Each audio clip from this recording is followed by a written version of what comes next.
it doesn't strike you until you walk in and you're just enveloped by the vibe. We are so grateful to be here. So glad that for our first event in the Valley, we get to be in such an amazing space like this and celebrate Black Power building with all of you. We're here today to really celebrate and commemorate Women's History Month and to introduce ourselves as the Black Freedom Fund and our commitment to the Central Region and to Black people throughout the Valley as we are thinking about ways that we make racial justice real in California. For those of you who don't know, the Black Freedom Fund was established in 2020. It was created in response to the uprisings. And it was co-created by community leaders who really wanted to transform philanthropy's relationship to the Black community.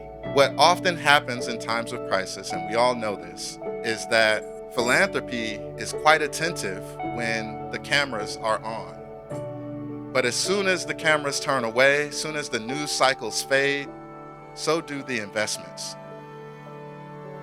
I am Dr. Angela Barfield. I work for the Office of the Fresno County Superintendent of Schools, but on today, I am representing 300 Black students in the state of California in support of the Black Students of California United, which is a student-led organization that works to cultivate leadership and excellence in Black students, and also to support the education and the elevation of student voice. My name is Lanisha Senegal. Well, I'm the executive director at Helping Others Pursue Excellence. Created a vision to help small minority businesses to create, just kind of help them to realize their dream in entrepreneurship. Many of the owners that we work with are usually those who are under-resourced. So we help to center a lot of the infrastructure. So a little bit of everything, anything to help a small business grow and develop, that's usually where you find us making the most impact. My name is Eric Payne. I'm the executive director of the Central Valley Urban Institute. We're a local nonprofit that centers the needs of low-income communities across the Central Valley as a policy advocacy, research, and action institute. So oftentimes those that are on the margins of the decision-making process, we will speak up and speak out on their behalf. I'm Jamila Hassan Oliver. I'm founder and executive director of Breakbox Collective. And what I do is we kind of hold a container here for creatives and activists, healers, entrepreneurs to collaborate. And we also do a lot of healing work here. So we just kind of do a holistic approach to arts and expression and storytelling. California Freedom Fund is doing what it does best, and that's bring people together to center conversations of culture and community, and to highlight the impacts and the disparities that Black families are facing across the Central Valley. The culture, what we've had to work with and go through, and then what happens is sometimes they even split us up in terms of making sure we're arguing with each other, that we're debating the Latino community is getting more of that dime than we are, and the Black community is only getting a penny, and we're fighting over those things instead of looking at collaboration and collaboration building and working with each other, lifting each other up. We also got to make sure that we are speaking to each other, speaking truth to each other, speaking power to each other, lifting each other up in terms of making sure that we are assisting and not fighting over, as the others have said, the dimes that come to our community and expect us to do more. So let's advocate for the stronger voice, working together, and not all of us fighting over the same penny. We've got to insist that people enlarge the pie. The realization that we've got to put sustainable dollars into the Black community that can help lift us up and help expand our growth, rather than us fighting over what somebody gave us and us accepting that. Stop accepting it. We're not going to accept the dimes and the quarters. Let us make sure that the pie is expanded. Investment in Black minds is important if we are going to be an equitable society. True equity stems from the removal and the eradication of racism, and not just racism, but anti-Blackness and the mindset and deficit mindsets of Black youth and the Black community. And I think it begins with how we cultivate, how we instill power in Black students, and how we tackle institutions such as educational systems in the state of California and abroad.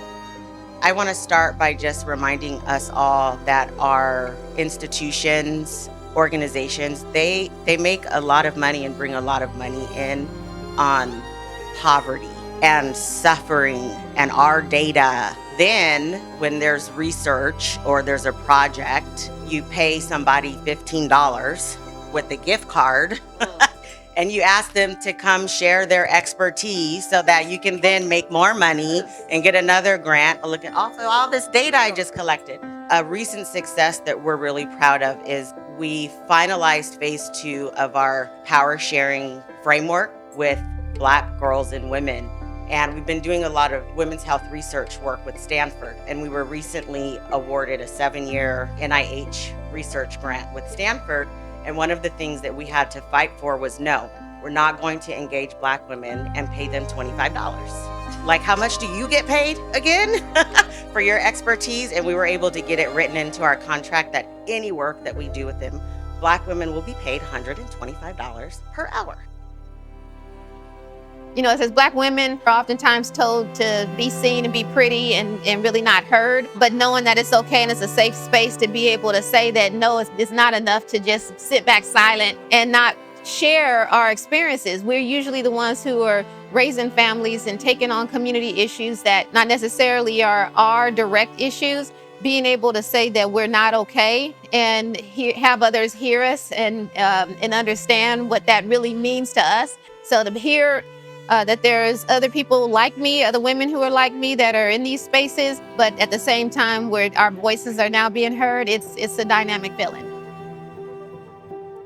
California Black Freedom Fund has given us access to funders who we would not normally have had access to in a way that was comfortable, in a way that was equalizing and that was humanizing. And it was so easy to just sit down during the World Cafe and actually have deeper conversation. And they've already heard how we were thinking and then they asked follow-up questions. I feel like that was a huge benefit that would not normally happen if this day hadn't occurred. It just felt good to be connected. It felt like I was surrounded by, it almost felt like a family reunion or like it was a holiday and everybody was over for dinner. I also felt like we had really powerful conversations, hearing where people were coming from and just being in space together with them for a sustained amount of time was really meaningful to me.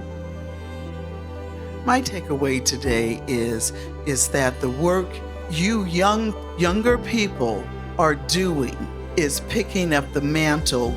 I started with my mother. I started with those that were ahead of me, the Martin Luther Kings. I came up in that generation when he was marching, and then they empowered me. You have touched my heart today because I know now that if I should pass away today, that the work is going forward and we are in good hands. We are in the best hands we could have ever had. And it is my job to continue to impart on you, pour into you all the wisdom and knowledge that I can so that you can be the best of what you can be. And that's what I am here for. I am so proud of you all and I applaud you. I applaud you. Thank you.